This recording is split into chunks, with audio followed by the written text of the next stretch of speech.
Assalamualaikum warahmatullahi wabarakatuh. Perkenalkan, nama saya Ani Saniatin, dosen di Fakultas Ekonomi dan Bisnis. Saya di sini mengampu mata kuliah agama. Oke, ini di pertemuan yang pertama. Jadi pertemuan yang pertama ini kita akan membahas dulu tentang konsep manusia, alam semesta, dan agama dalam Islam.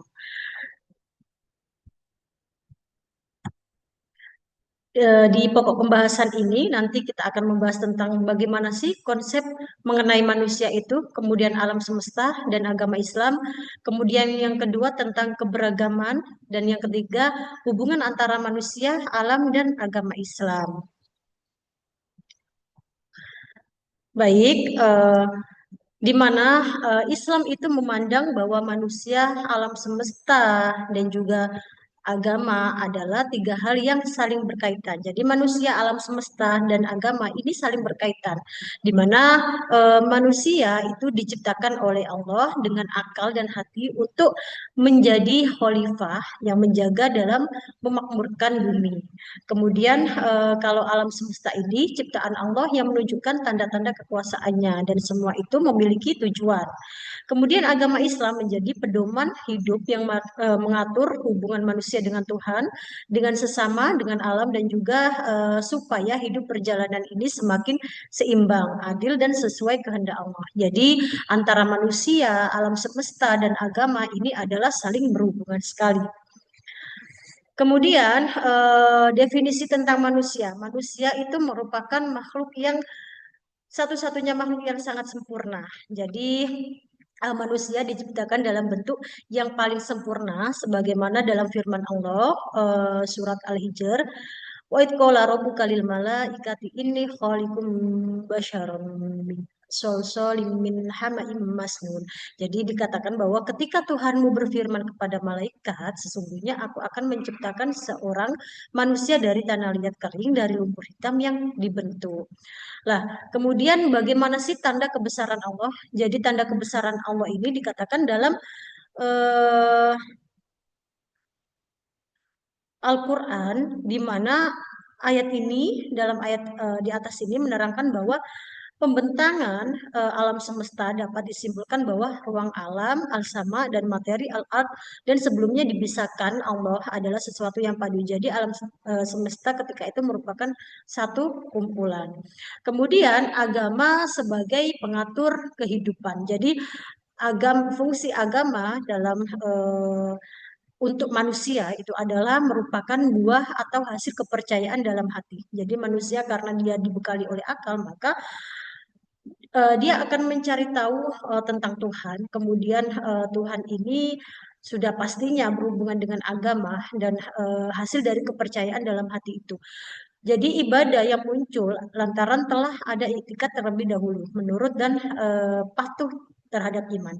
Agama tidak dapat dipisahkan sedikit pun dalam kehidupan umat manusia di dalam semesta ini.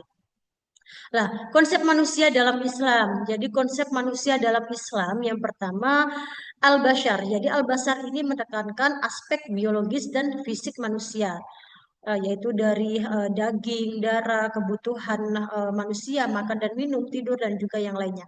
Jadi konsep al-bashar ini menunjukkan bahwa meskipun para nabi itu memiliki wahyu, mereka tetap manusia biasa secara biologis.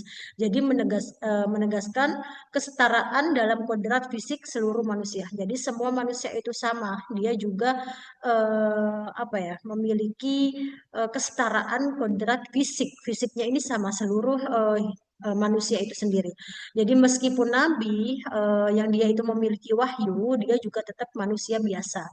Kemudian al-insan, jadi aspek biologis, spiritual, dan moral dengan potensi dan kelemahannya. Jadi konsep al-insan ini digunakan untuk menggambarkan potensi dan kelemahan manusia. Seperti manusia itu juga memiliki apa ya, memiliki sifat sering lupa, lalai, gelisah, atau makhluk yang belajar.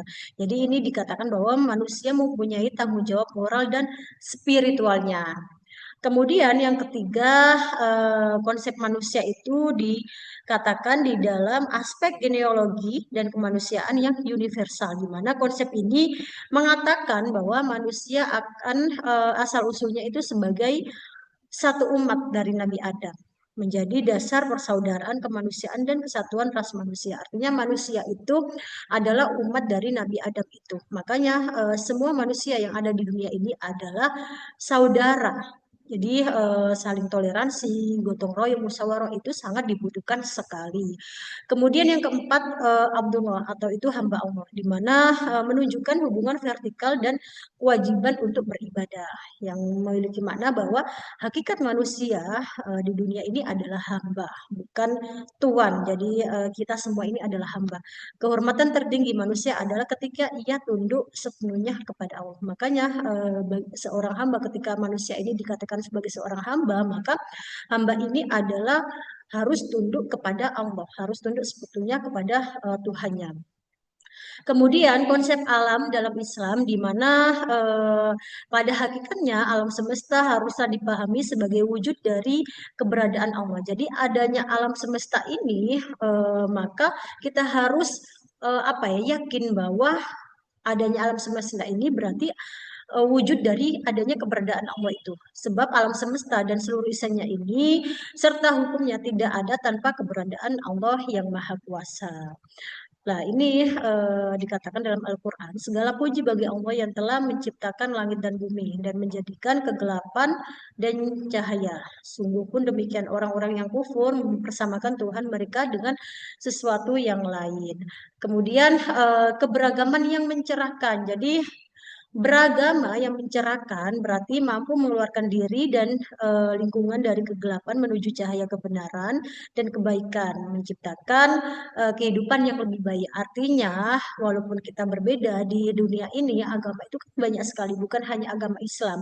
Maka dari perbedaan itu kita harus lebih bisa bertoleransi untuk menciptakan kehidupan yang lebih baik.